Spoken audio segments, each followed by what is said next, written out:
stating point of view. Indicate precisely what you mean to say. You're sincerely wasting away. Give me an answer, fill in a form. Mine forevermore. Will you still need me? Will you still feed me when I'm 84?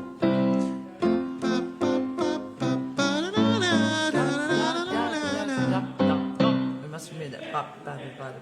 Something like that. Okay. What about We'll get there.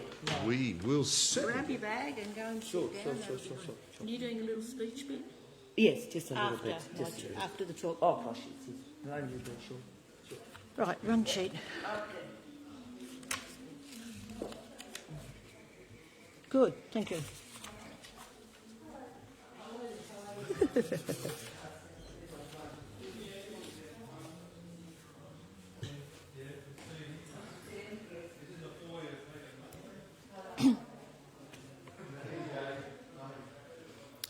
Okay, folks, we're about to go live. Have a seat.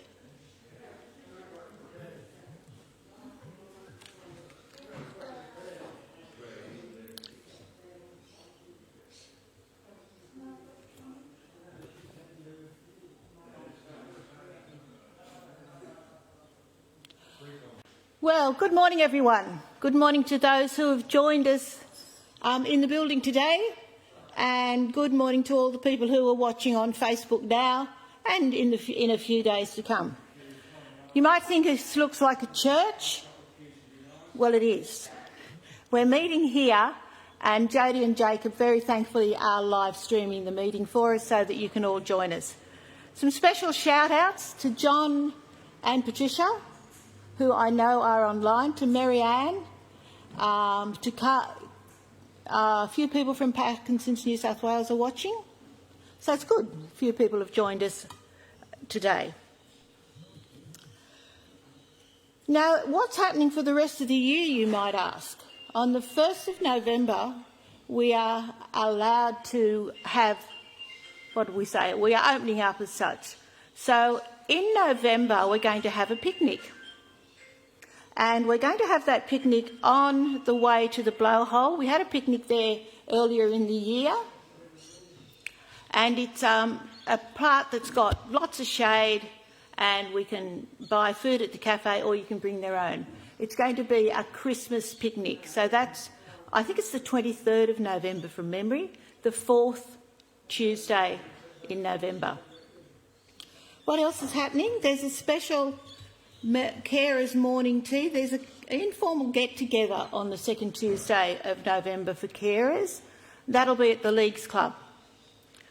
And then there's a morning tea it's called Diggies, and it's also just near the blowhole, and that's going to be on the 2nd Tuesday in December, okay? So write those in your diary. So that's the picnic and the carers morning tea. You might notice we're not doing an exercise program today at BayMed because Ryan's going to come here and do it for us.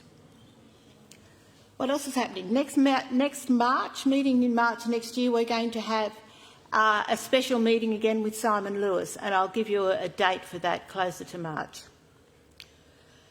Trevor McBeath is still collecting cans and dropping them into the can deposit, and it's amazing how much. Trevor, how much have we raised so far? Roughly. There was $100 a few months ago. It was coming pretty fast from which is good. Yeah. People helping out. There's a few bigger places donating their cans for us, and Trevor put $100 into our account for Parkinson's a little while ago. We'd also like to start up a dance exercise class again. Now, we're going to do this not just for people with Parkinson's, but just a general dance exercise for people in the community. It will be on Friday morning. We have to work out with Doug what time we're going to have it yet. Have we got an update on that, Patricia? Well, that 10:30 is what he hoped. Right. But I mean, I can get back to him and see when the 9:30 would suit. Yeah. Further update. No. We'll try and make it at 9:30 so we can still have our exercise program at 11. So there's Still a few things to work out on that. Next, what can we do next? We're waiting, Ryan will come soon for our exercise program, but until then, we usually have a meet a member. Now, it's a long time since we've actually met somebody in our group. And Patricia and I were talking, we're not sure whether we've had Patricia meet a member yet. We've had Ken. So I'm going to ask Patricia to come out now, and we're just going to meet Patricia. She's going to tell us a little bit about her interests, how she got into speech, and that sort of thing. So, Patricia, would you like to come out now?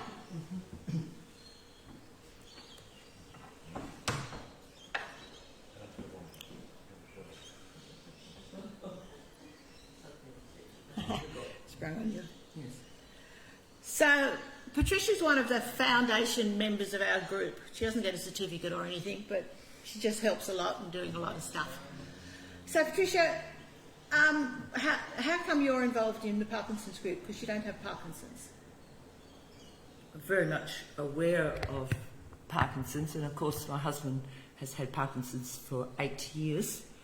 He is still going well, and he was diagnosed by the public would see Parkinson's only if people had a shake. That's how they see Parkinson's, and because he had a tremor in his right arm, and definitely that was seen to be the start of Parkinson's.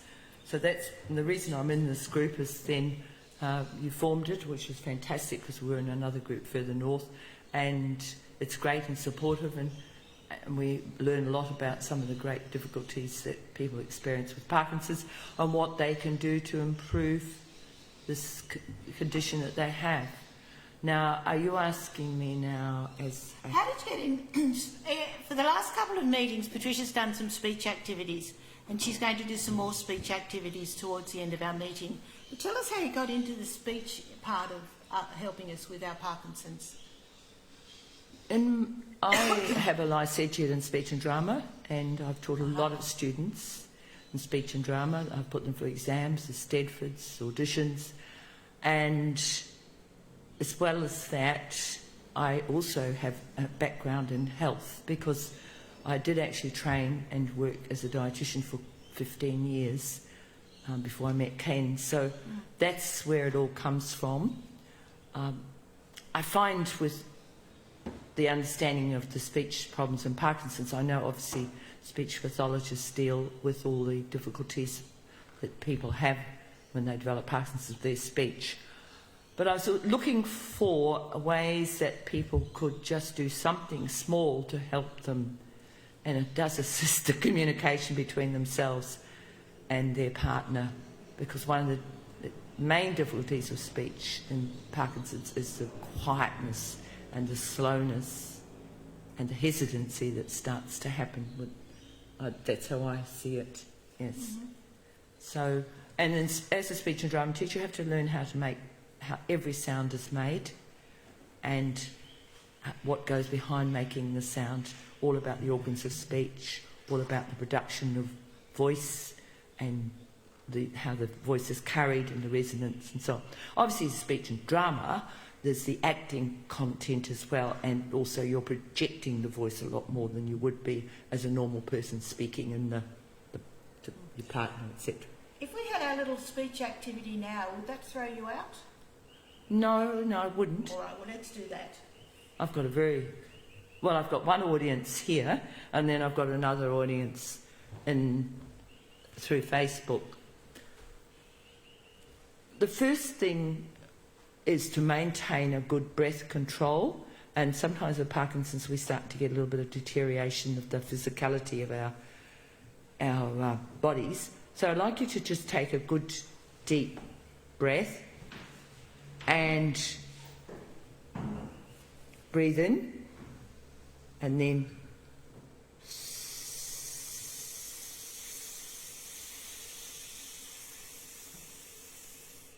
okay, now that's just to show you. This time I want you to take a deep breath, but count in your head up to 8, letting the air out. So breathe in and make that sound.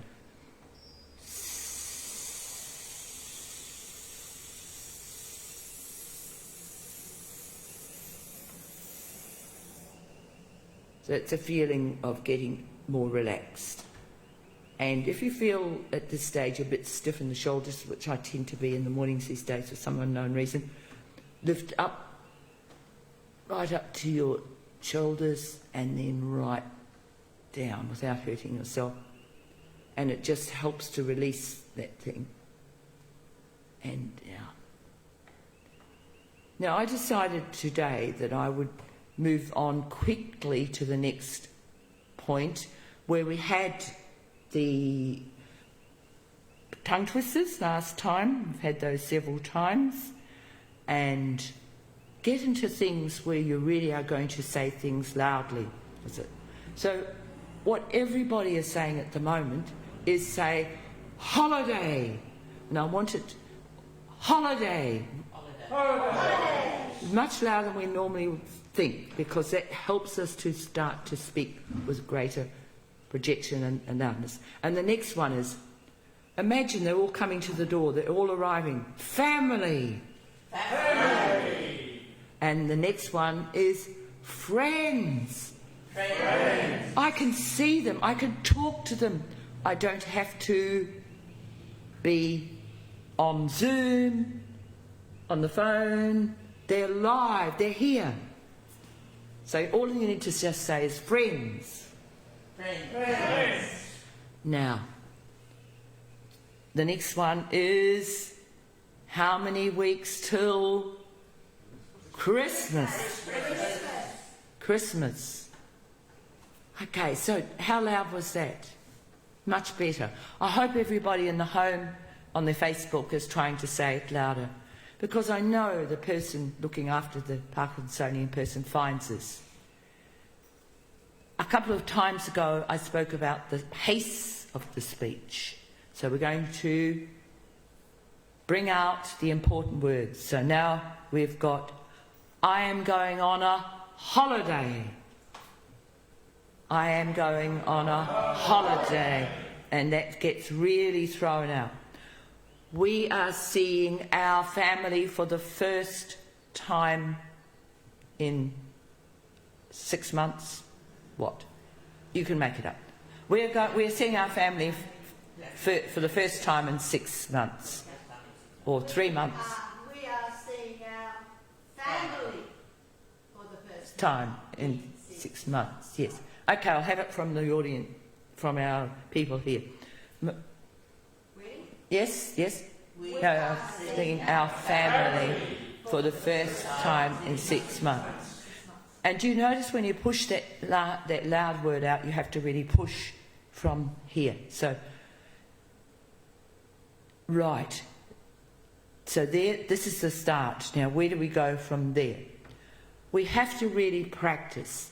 Now, one of the ways of practicing is to read things out from the newspaper or read what's on television. At 6 p.m. there's the news, at 7 p.m. there's something, etc., etc. Try not to take something that's too difficult to read out, but you're reasonably familiar with it, if you're Parkinsonian, but read it out aloud. And that helps, that hearing of and how loud you get. Because the trouble with people when they speak quietly is they don't always know. Would I be right in that? And it's hard. So keep going with that. Right, so we've had friends, family, holidays, Christmas, and the next one is hooray to outdoors. Not necessary anymore. Nearly. We're nearly there. Or, what's the other one that we're so excited about? Free. We're free, aren't we? Nearly. Okay. So getting back to the speech and drama, I want you to work on these parts of your body which tend to stiffen up and drop your jaw, and this one hinges, so you can put your fingers there and drop your jaw. Ya da bra.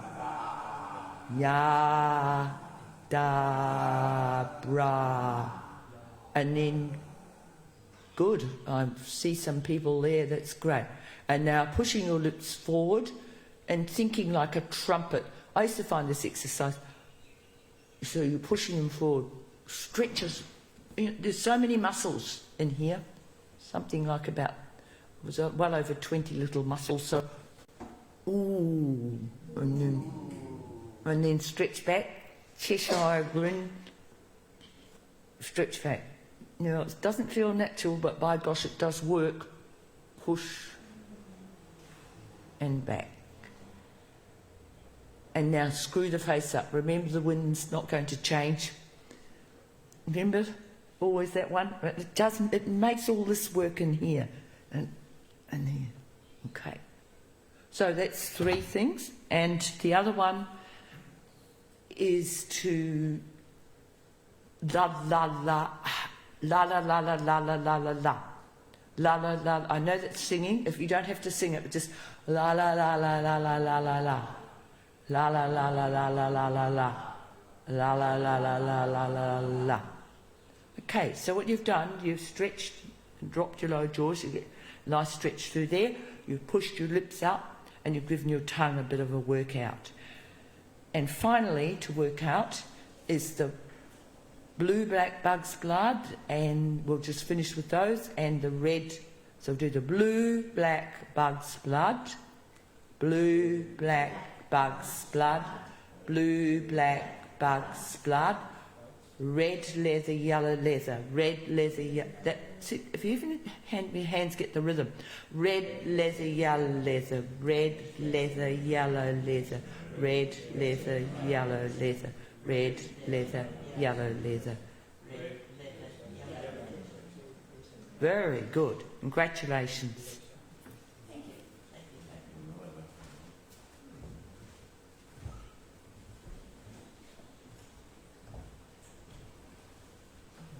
That reminds me of boots. Red leather. Wouldn't a pair of yellow leather boots be good? I think that would be quite nice. Try so. Red leather boots and yellow leather boots. My sort of clothes.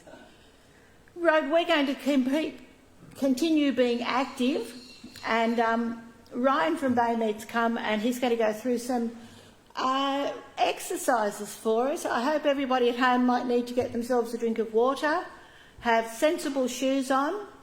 If you haven't, you'll just have to quickly get your bottle of water and your sensible shoes. Those of us in the building, if we haven't got any water, might not have to work very hard. But remember, normally it's 80% effort in your exercises. Thanks, Ryan. Are you organised to come down? We're going to let Ryan have this space out the front. I'm going to take a tissue if you don't mind, please. That lasts quite a bit. Right, everyone's getting a tissue, so I think people at home might need to get a tissue too. So if you're watching us on Facebook, go and grab yourself a tissue. Maybe it's going to be a sad time. It's a shout out to Sarah too, who's at home. Hi Sarah, from all of us here. Thank you. Can I have my tea? Thank you. Welcome. Do you want to start? And then you want me to in front? Yeah. Yes. Okey-dokey. I'm going to put my mask off, is that okay? Yeah.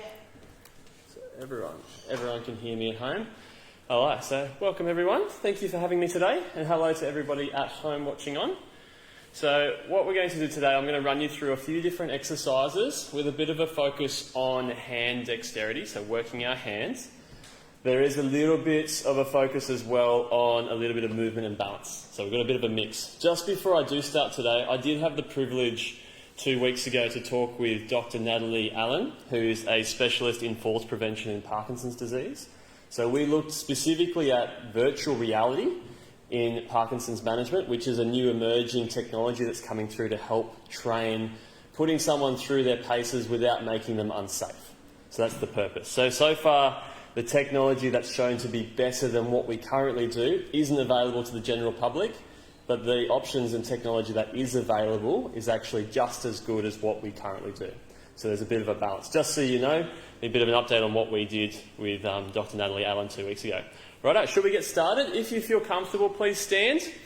At those at home, if you're feeling unsafe, please stay seated. It doesn't really matter for these ones, okay?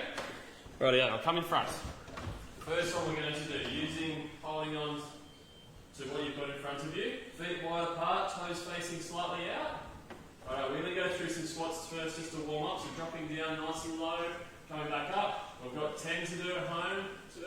If you've got your tissue, hang on to it, we'll need it in a second, alright? 3. Good on you, Kat, thank you. Well, I've lost count, thank you very much. We're going to do more now, what a shame. Wonderful. One more, just to make sure. Very good, well done. Alright, yeah, we're going to start shifting side to side. So for those at home, I'm lifting one foot up and placing it back down where it started. We're shifting our body weight side to side, so balance. For those that attend the class regularly, this is one of the exercises. Wonderful. Alright, we're going to start, if we can, we're going to start lifting our knee up as well. If you use the seat in front if you need to balance. For those at home, use a chair in front to help balance. Wonderful. Awesome. Right. So we're going to put our tissues away, we don't need them just yet. What we're going to do is we're going to start tapping opposite leg. If we're feeling tired, please have a rest. Can you move? Can you have enough space? I don't know how much space you've got there. Good work. Alright. Alright, have a rest there, shake the legs out. Now if you need a bit more space, come into the aisle if you need to, and you can use the side rail to hang on to. From here, what we're going to start with is we're going to reach down, touch the opposite knee and back up. Reach down, touch the opposite knee and back up. Alright, so bending over, touching the opposite knee, back up, reaching down. Good. If this is as good as you can do, stay here and do this one. If you're feeling adventurous, come down opposite ankle and back up. Down opposite ankle and back up. That's the one. Good job. Making sure we stand nice and tall after each one. We're not staying stooped. We come up and we go tall and back down. That's it. Good. Wonderful. Couple more to go. Ken, I don't have my counter here. What's going on? He's the one that started that. Good job. Well done. 2 more each side. We'll just make sure that we cover it. 18, 4, 16, 37. As those that attend my groups, they know that I never count and I never keep time. The reason being is because more reps is always going to be better for us. Alright, well done. Right now, need a bit of space in front of us this time, so hand length in front. If you've got any shoulder concerns, come a little bit lower. Alright? What we're going to do, if you can, we're going to do a step as well. So start with a fist. We're going to push our hands forward, similar to our stop and go, and then pull them back. We'll start with hands first. So push them forward, fingers out squeeze, and then back again. Good. Let's do 3 more. Push out forward and back. Shoulder issues, push down, so push lower. And back, 2 more. Here we go. Push down. Good intensity. Working at your 80%. Good. Right, rest it up there. That's good. This time we're going to add a step forward. So if you need space, please come into the aisle. From here, we're going to step forward and push forward. And then we're going to pull back as well. Don't forget the intensity on the way back. Step forward, push forward. Step back. That's the one. Step forward. If you want to add some noise, yell out stop. Good. Stop forward. Nice. Pull back. Get the step. Stop. Good one. Go again. Stop. Nice. This is when they approach you at your home. So try to sell something. Stop. Go again. Stop. Good. One more. Stop. Wonderful. Good job, everyone. Right, we need our tissues. Some people use scarves, but for this I want you to use a tissue because it's an easy thing that we can use at home. Alright? So with our tissue, what I want you to do, in one hand, scrunch it up into a ball. We're all scrunchers here today. What we have to do, and I'll show you, you've got to open your hand really wide, and then you've got to catch it with your opposite hand. So you're going to throw it open, close. Good. So if we start up high, we can catch it from the other side. So nice and close. We're going to open our fingers up wide, open, catch. Oh, not too bad, Ken. The more you scrunch it up, the less it flies. Let's go again. So open, catch. Good. Let's go again. So from here, open, catch. Nice. So you have to use intensity to do this one. Open, catch. Nice. Scrunching it up first into a ball. Open, catch. Even I've lost that one. Lucky I have another one here. It doesn't match your shirt. Doesn't, no. I didn't quite get the red.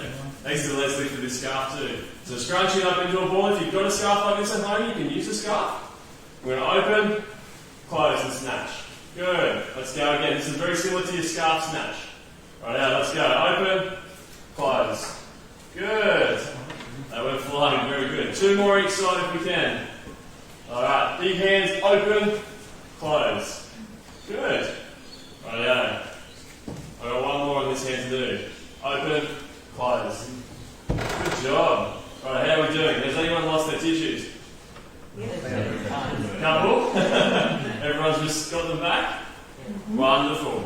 Rightio, we're going to go into a modified scarf snatch, okay? So if you need to, turn side on in the pews. If you need to, come into the aisleway as well, okay?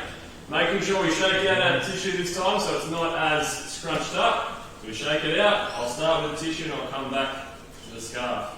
Oops, I can go from there. Rightio. In front, 1 foot in front, 1 foot behind.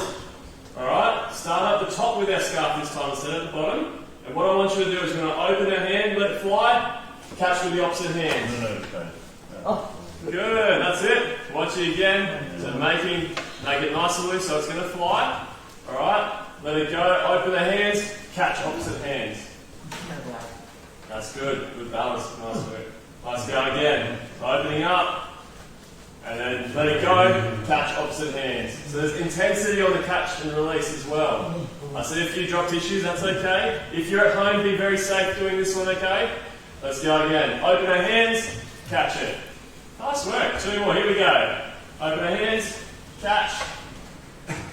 Nice flight, right, let it loose. 3, 2, 1, open, catch. Good work. Get a good exercise picking mine up. Extra squats, how good's that? Rightio. So you can practice this one at home. I'll go back in front of the mic so people at home can hear. So you can practice this exercise at home, doing it, working on the scrunch, really good for fingers. Alright, then also working on the catch and release as well. Alright, I seem to have lost my scarf in my pants, that's funny. So with this one, making sure that we scrunch it up, we use our hands to scrunch, but then we open as well, so we get the nice wide open and catch as we go through. That's the challenge for that one, okay? So be able to practice that one at home. Rightio, let's finish off with a bit of a cool down before we get back into the business. Rightio, so tissues away from now. What we're going to do, feet close together, let's do some balance training with this one as well. Rightio, what we're going to do, raising the hands up. For those that are in my class, they know what we're doing here. Pulling back down, bend the knee slightly.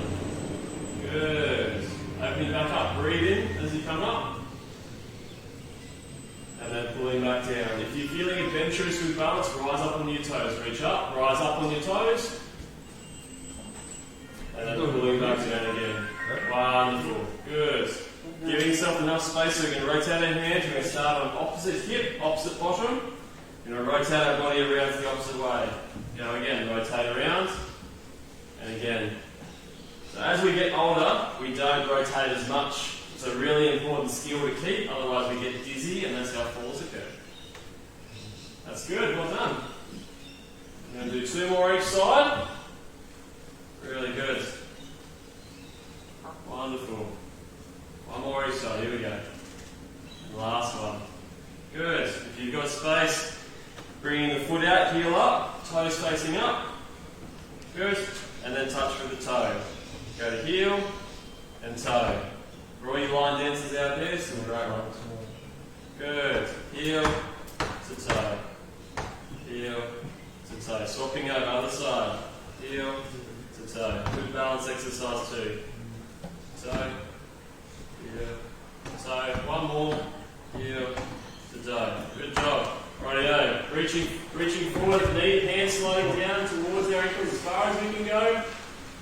Good, as far as we can go safely, and then we come back up, tuck the chin underneath, let the hands come back up, head comes up, rising up overhead, and bringing our hands back down through the middle to finish off.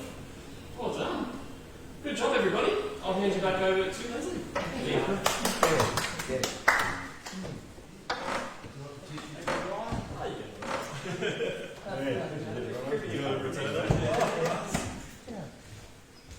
Thank you, Ryan. Now, you can try again, Leslie. You'd like to just settle down now and relax with a drink, or just put your feet up, and I'm going to tell you all about how to relieve stress through careful planning. Now, hopefully, when I push buttons and Jacob helps me up the back, things will come up. Now, a few weeks ago, I listened to a presentation by a lady named Maggie Barrington, and she works for Parkinsons South Australia. Parkinsons South Australia have quite a lot of webinars that you can watch on all different aspects of Parkinson's. And I thought, yeah, this was good. I found out a few things that I really didn't know, explains why I often behave the way I do, which helps me understand my behaviour. So I thought I'd share it with you today. So with thanks to Maggie Barrington from Parkinsons South Australia. As I'm sure you've all noticed, those of us living with Parkinson's can have some cognitive decline. You know, our brains. They tell us, I'm not sure who they are, but people tell us we are still as intelligent as we always were. It's just that our brain slows down. Everything slows down. It takes longer for the messages to pass, not only around in our brain, but down through our body to the parts of the body that need to know about them. Guess what it is, folks? It's a lack of dopamine, isn't it? Our movement chemical. So here's some things to do to make life less stressful, not only for us, but for those who live with us. Now, the first thing I'm interested in doing is moderating our day-to-day activities. This is something some of us aren't used to. We just go boom and do everything.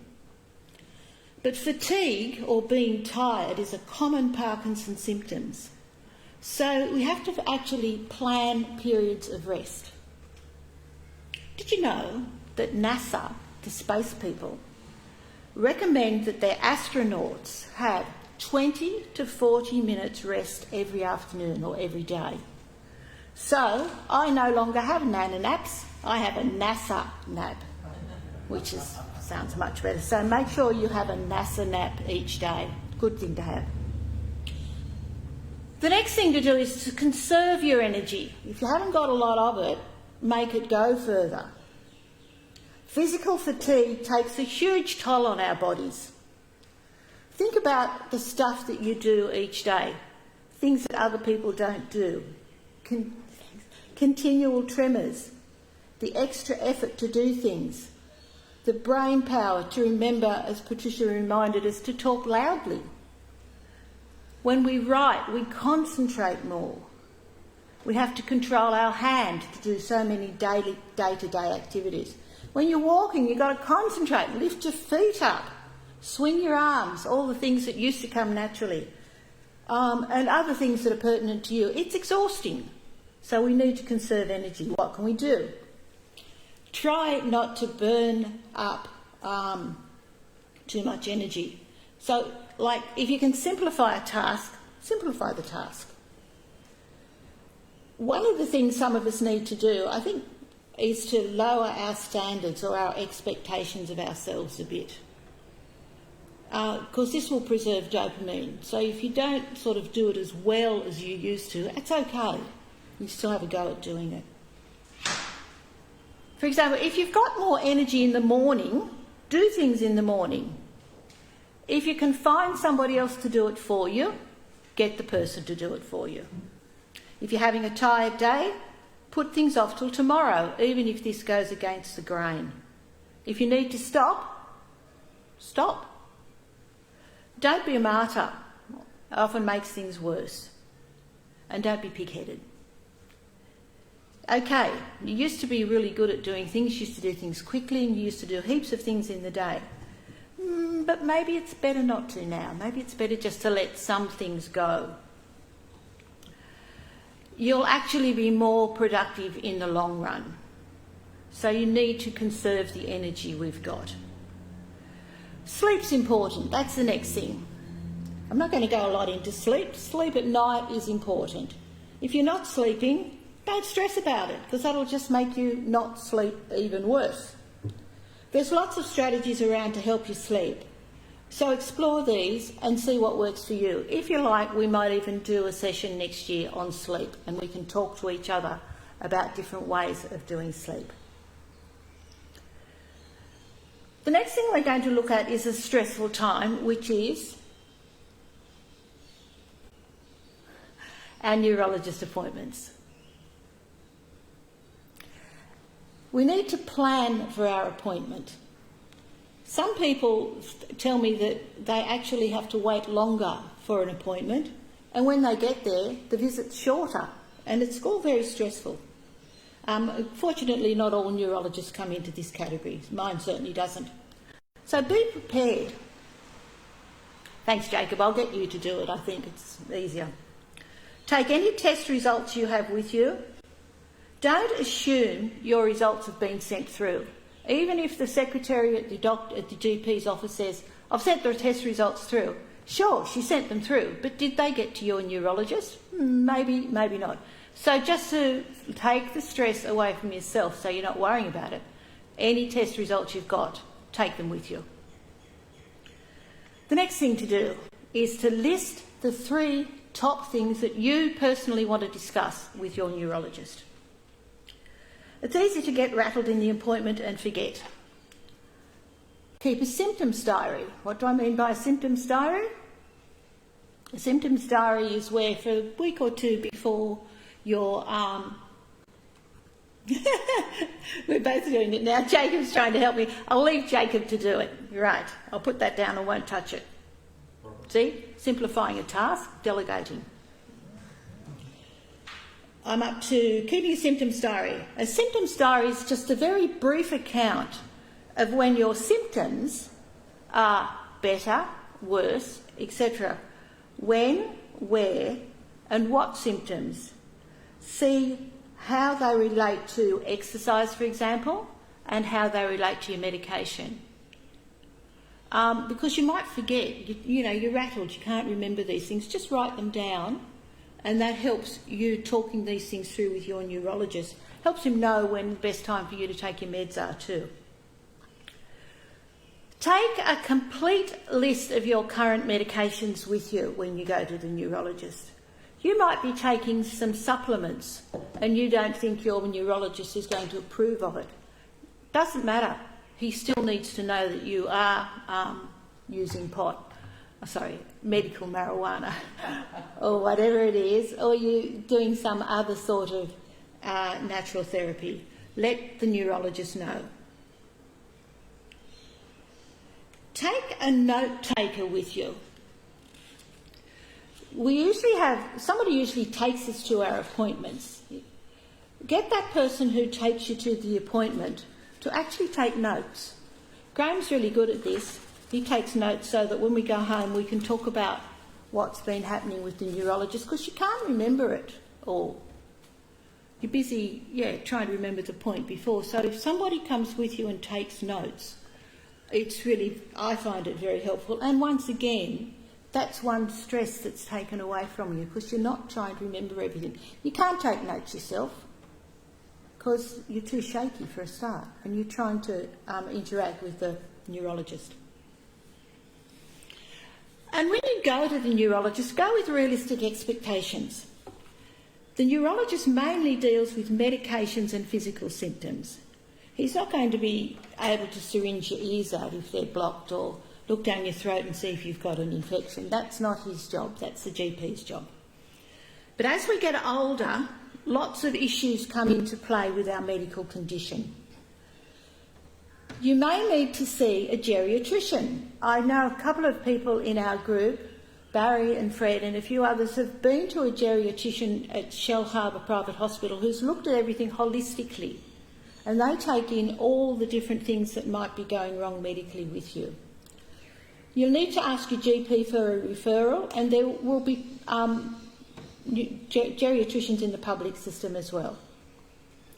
By being able to pass those other issues on to somebody else takes away the pressure from your neurology appointment.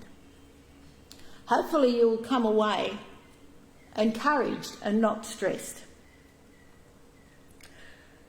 Let's move on now to planning to maintain independence and well-being. This is a fairly short one. This stuff we know. You know you've got to take your meds on time. If you do, people will say you're responsible, and that helps you feel better about yourself because you're taking your meds on time. But you're the one that has to be committed to do this. Your partner will help you, but it's your job to take your meds on time. Exercise, 80% effort, 3 times a week. 80% effort, 3 times a week. That's right, isn't it, Ryan? Yeah, he's nodding. Stay hydrated. A hydrated brain works better. I didn't know that. So if you drink water, I don't like water, so this is hard for me, so I put a lemon ice block in and that helps. And we need to keep socially connected. By socially connected, we're going to move on to the next one, which is socialising and having meaningful activities. Now that we can go outside and socialise as we're doing in our speech, you know, friends outside, holidays, our friends and our relatives want us to socialise. I've got a confession to make at the moment. I've enjoyed being at home. It's nice just staying at home, but it's not good for us. We need to get out and meet people, and we need to get back into doing our regular social type activities. So how can we take the stress and anxiety out of these social activities and so that they're more enjoyable for everyone? Firstly, fatigue. We easily get onto overload. We need to manage our fatigue. 3 things that can impact on our socialising: fatigue, anxiety and cognitive overload. So to manage fatigue, if you can plan and prioritise things, by this I mean you can't do everything like you used to. You can't organise everything. You can't do all the food. You can't do all the things you used to do. You can't go to everything. Think out what's important for you and your family relationships, and they're the ones to concentrate on. If you're going to, say, a grandchild's birthday party, graduation, something like that, which actually to us becomes a pretty major event. We used to just cope with those in everyday life. Oh yeah, you know, it's Oscar's 5th birthday, fine. It's Lucy's 6th birthday, 2 days later, fine. Do this, do that. We can't anymore. We get on overload. So before you've got a big day out, big to you, it might not be big to anybody else, but it's big to you, have a lay day or a lay day after, so you're not pushing yourself too far. This will reduce the anxiety leading up to the event, as you can feel you are in control. Next point, cognitive or sensory overload. I found this really interesting. What is cognitive or sensory overload? Do you now get stressed by loud music, loud talking, noise in general? I can see some nods. Crowds? Our brains struggle to manage and process what is going on around us when there's lots of things to look at, a lot of noise, lights, people. We just go into meltdown or sensory overload because there's not enough dopamine in our brains to send the signals of what to do and how to cope around our brain and ultimately around our body to react to all the things that are going on. So once we're aware of this, it's easy to recognise when it's happening and what's causing it, not, why am I getting so anxious? What's going on? It could be the noise, it could be all the things going on. So what can we do to manage this situation before we're on overload? Let's look at going out for dinner. Sorry. So if you're planning on going out for dinner, choose a less busy time. Possibly not Friday night. Choose a restaurant that's off the main drag. Don't go on a children eat free night. We went, the Monday that lockdown was over completely, we went down to the Dural Boat Fishermen's Club at Gerringong and had dinner. There were 6 or 8 people there. It was quiet. We sat by the window and looked out at the sea. Monday night is a quiet time often. There's not many restaurants open. So if you're just going out for dinner, see if you can choose somewhere quiet. When you get there, have a good look around at spatial orientation. Have a look around and see what's near you. Are the chair legs sticking out? Does the person next to you have a briefcase on the floor? Just be aware of what's there so you are not stressed about freezing or tripping over. Make decisions before you go so you can control what you can control. For example, download the menu. If I'm still on the restaurant idea, because I thought I'd just choose that one. If you download the menu before you go, you can choose what you're going to have for dinner. You might not be able to know all the specials, but it doesn't matter. It's more important to be relaxed. Choose what you're going to have. Whoever is with you, tell them what you're going to have for dinner. That takes one thing that you don't have to do when you get there, okay? So control what you can. Now there's a big area in our life which is financial and legal planning. This is a bit tricky because it's often a very formal situation. Now our handwriting deteriorates, which means our signatures change. It's a good idea, I haven't done this yet but I must do it, to notify your banks and your financial institutions that you have Parkinson's and your handwriting will change and your signature will change. Different banks have different ways of dealing with it. Some might just be a consultation over the phone, some might be forms to fill in. Your financial institution will tell you what you need to do, but they need to know that your signature will change. If you have a financial planner, make them aware of your Parkinson's, because Parkinson's can get expensive. Now, you can avail yourself of the government initiatives. We discussed all of these at an earlier meeting.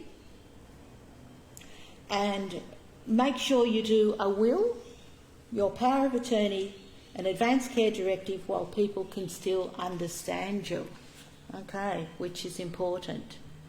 So go and make those appointments while you are still understood. By that I mean your speech hasn't deteriorated. If you're worried about your speech not being understood, you can plan what you want to say before you go. There's a thing called Predictable by Therapy Box Limited. It's an app you download. And Jeff King put this on his iPad, and when we were travelling in the car to an exercise program, Jeff would work out what we were going to talk about, because you can imagine me driving along and Jeff talks very quietly and all his words run together. So we're driving down and Jeff's having a conversation with me and I'm getting slower and slower because I'm leaning over and listening. We're, driving down Shellharbour Road at 20 k's or something. So we had to do something so that we could have a conversation without being dangerous.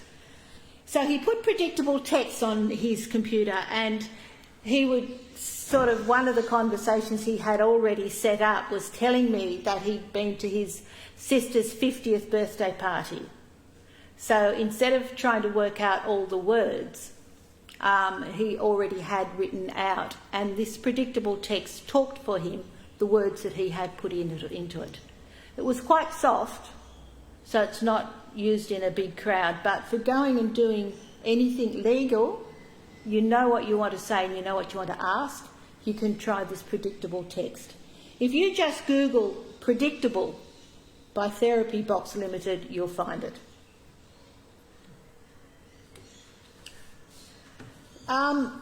You might have some questions on that later. We'll get some questions soon. The next thing we need to plan for is emergencies. Emergencies always happen, so planning for emergencies. You might have a medical alert bracelet. Has anyone got one of those in the room? Yeah, Murray's got a medical alert bracelet. What does it do, Murray? Okay, if she falls over, she needs help, she just presses the button. And she gets help.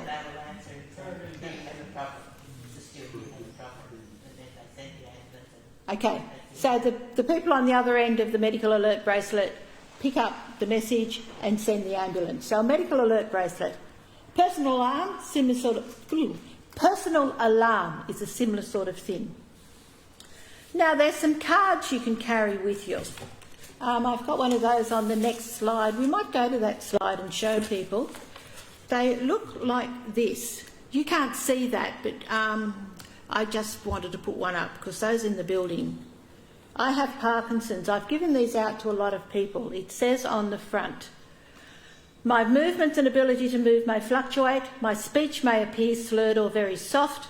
I may have difficulty displaying emotions. My ability to write may be affected, etc. I must not have Maxilon, Stemetil or Phenergan. So it's right on the front of the card. On the back, it's got your name, your address, your phone number, your next of kin, your GP and your specialist.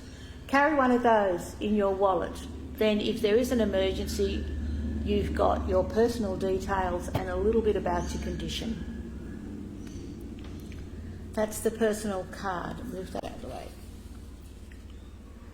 Have a hospital grab bag packed.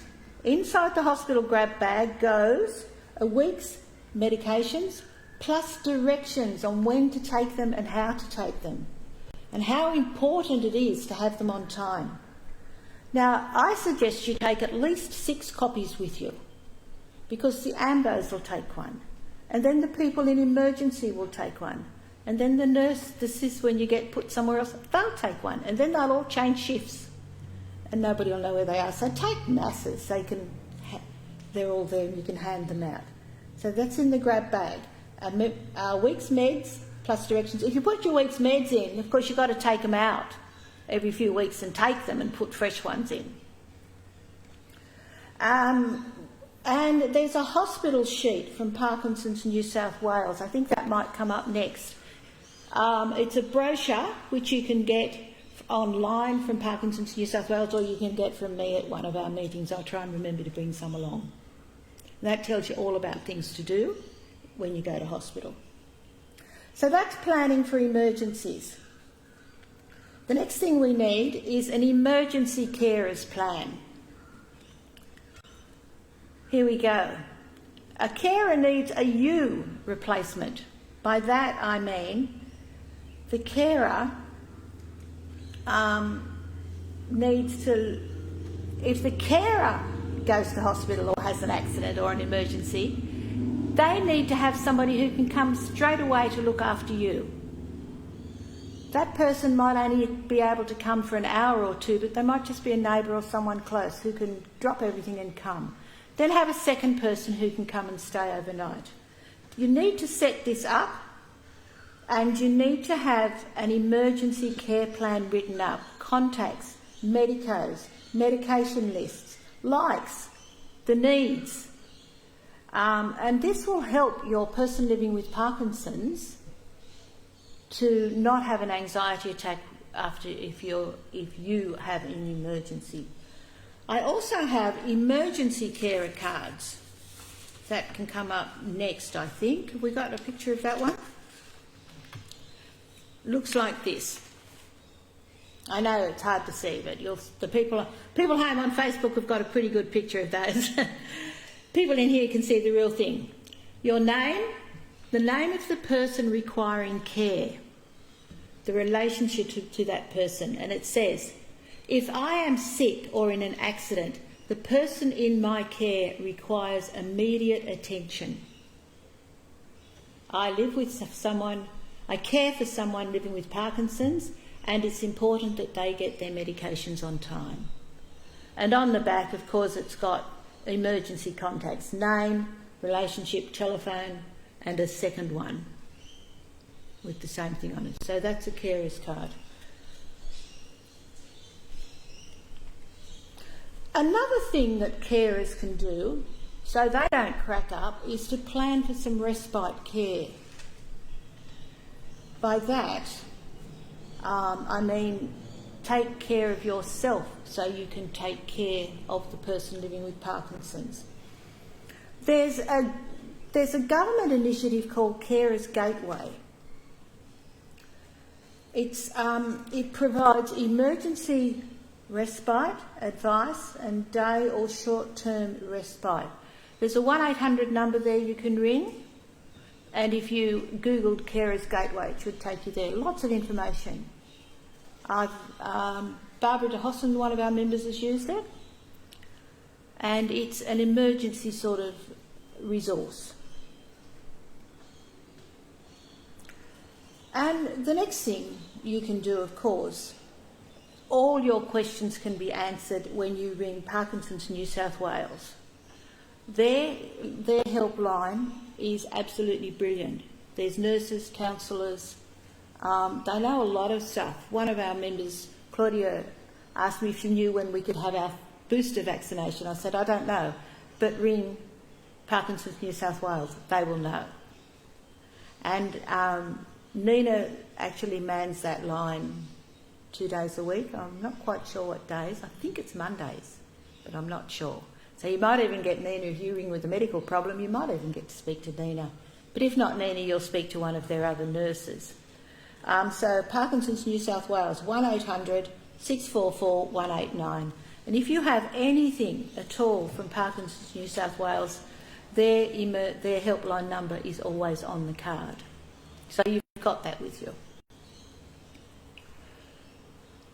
So there are a few things we can do to help us take the stress out of planning, to help us take the stress out of planning our day-to-day activities, our neurologist appointments, maintaining independence, how to go out and have a good time without getting stressed, how to take care of our legal issues without getting stressed, and how to manage emergencies without getting too anxious. So we need, because the dopamine isn't working as well as it used to, we actually need to plan a lot of our life that we didn't once have to plan. Any questions from the people who are here? Anything you want me to go over? No, very good. Done a good job. Thank you. And for those of you on Facebook and people in the room as well, the Facebook presentation stays on Facebook. So if you wanted to go over some of those things, if you missed some of the phone numbers, you can go back to Facebook at any time. All our meetings are on Facebook. Another thing that's on Facebook is our church service on Sunday. We meet here on a Saturday night at 5 o'clock and a Sunday morning at 9 o'clock. So if you're looking for a spiritual home and you haven't got one, you're more than welcome to join us here at Jamberoo Anglican. You won't find it on Parkinson's Kiama, but you will find it on Jamberoo Anglican. Now I think we're going to finish up here. We've got a song with apologies to the Beatles. It's called When I'm 84, because most of us are over 64, so there's no point singing When I'm 64. And we'll get... Well, the good thing about having it here is Jodie comes and plays and sings for us, Graham plays the drums, and my goal, we had to set goals at Baymet a month ago, my goal was to play the bass guitar and play a proper bass riff. With any luck, I'll do that today. If I don't, it's okay. But I'll keep the goal and try again. So if we could have Patricia singing and Jodie coming and playing and Graham coming down to the drums. If you're sitting down and you need to stretch your legs, you can stand up and have a bit of a stretch while we get everything set up down here. Thank you.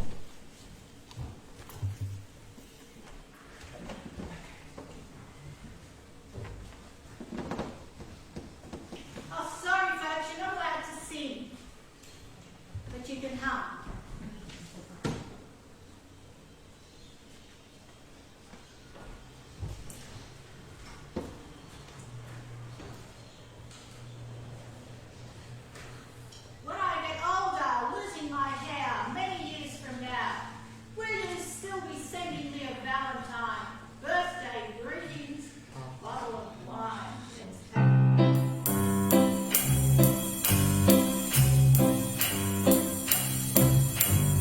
When I get older, losing my hair, many years from now, will you still be sending me a Valentine, birthday greetings, bottle of wine? If I stroll off till 2:45, would you lock the door? Will you still need me? Will you still feed me when I'm 84?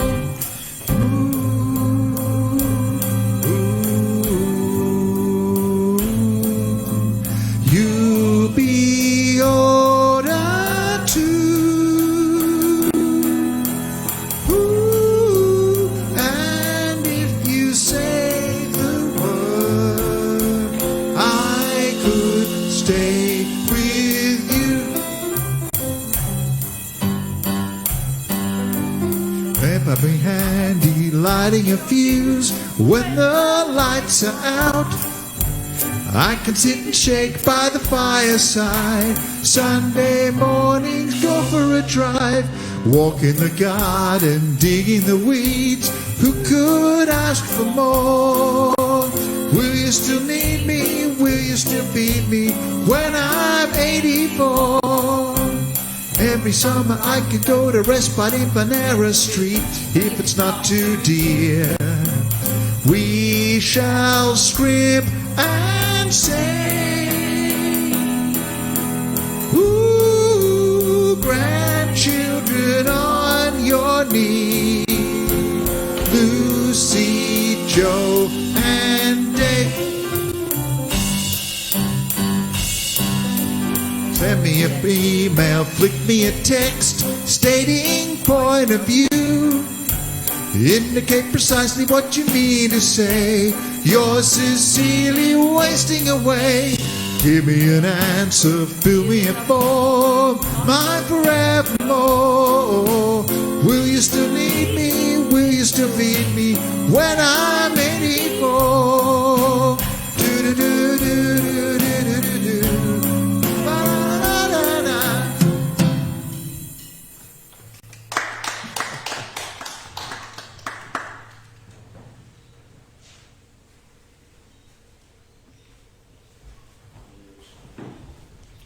Well, put your hand up if we should have changed that to 94. I thought so.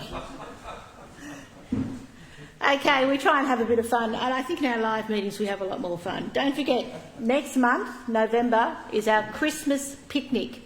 It will be at the park on the way to the blowhole, where we've had one once before. Bring your own food or buy it at the cafe, and it'll be a fairly relaxed time. And everybody, all our friends out there from Shell Harbour and Warilla and Albion Park, you'll be able to come. Isn't that excellent? So looking forward to that. That's the 4th Tuesday in November. Thank you. Okay, we're going to leave it there, folks. I hope you've enjoyed that and look forward to seeing you all in November. Bye. Morning too.